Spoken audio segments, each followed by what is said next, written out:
আমার দাঁত দুইটা পড়ছে, আমার কান একটা দেন্দা হইছে, আমার বুঝতে বাকি নাই এইটা আমার শত্রু হবে। আসিয়ায় কই ছোট বাচ্চা ছটকনা দিয়া থাপ্পড় দিয়া আপনার দাঁত ফালাইছে, এই কথা মানুষকে বললে আপনার ইজ্জত থাকবে?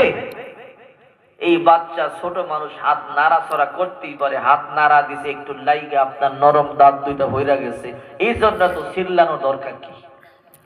ফেরাউন বলে না, আসিয়া সে আমার এমন জোরে থাপ্পড় দিছে, আমার দিকে চাইয়া বালা কইরা দিছে, একবারে বালা করে তাকাইয়া চোখটি লাল করে দিছে। আমি বুঝছি সে বুঝা হইনা দিছে। কয় না, সে বুঝতে পারে না, ছোট বাচ্চা মানুষ। ফেরাউন কয় না, সে বুঝা হইনাই দিছে, তার শতকরা আমি খাইছে, আমি বুঝি 40 মণ ওজন হইব শতকরা। আসিয়া বলে, ফেরাউন তুমি পাগল হইয়া গেলা? বলে না, আমি পাগল হই নাই, আমি তারে জবাই করিয়া নীল নদের মধ্যে বাসাবো। আসিয়াই কয় না না, তারে হত্যা করতে আমি দিব না। ফেরাউন কয় না, হত্যা করবই করবো। আসিয়াই কয় না। ফেরাউন বলে, আসিয়া তাহলে একটা পরীক্ষা হবে। বলে কি পরীক্ষা? এক পেয়ালার মধ্যে স্বর্ণ দেওয়া হবে, আর এক পেয়ালার মধ্যে আগুন দেওয়া হবে, মূসাকে সারিয়া দেওয়া হবে।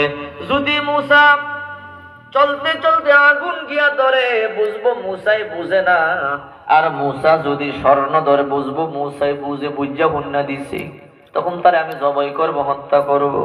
আসিয়া বলে ঠিক আছে, যান আপনি পরীক্ষা দেন।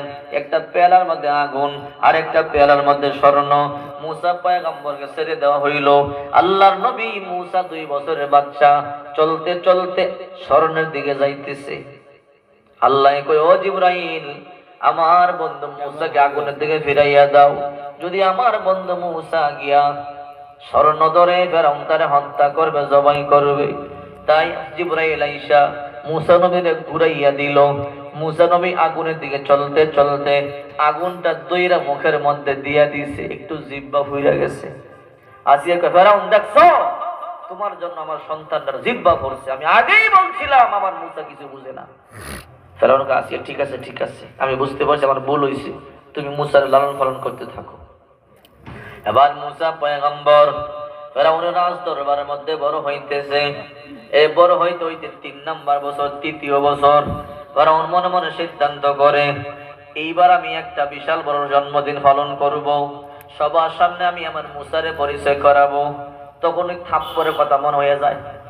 2 বছর বয়সে যে থাপ্পড় দিছে, এখন তো 3 বছর, শক্তি আরো বেশি, আরো জোরে দিব, তার আরো 2টা পালাইবো, দরকার নেই জন্মদিনের, যেমনি আছি এমনি থাক। এমন করে করে 4th বছর ফেরাউন চিন্তা করে একটা জন্মদিন পালন করব। জন্মদিন পালন করিয়া মূসাকে